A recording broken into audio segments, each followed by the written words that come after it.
ચલો ગાઈસ, આજે અમે બનાવીશું દાળ વડા અને મરચાં કોથમીર એવું સમારવા બેસી જઈએ.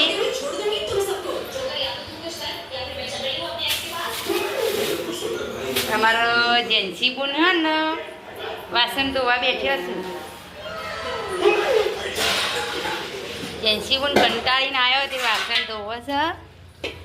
જો જેન્સી બોન અમારા ઉપર કાળો પીળો થઈ ગયો. તમારે સોડીઓ આવી હોય તો કોમેન્ટ કરજો. કોમ ચોર સોડી હોય તો.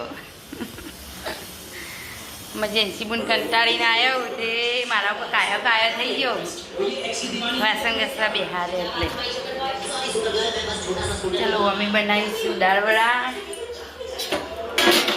પલાળી દીધું છે દાળ વડાનું.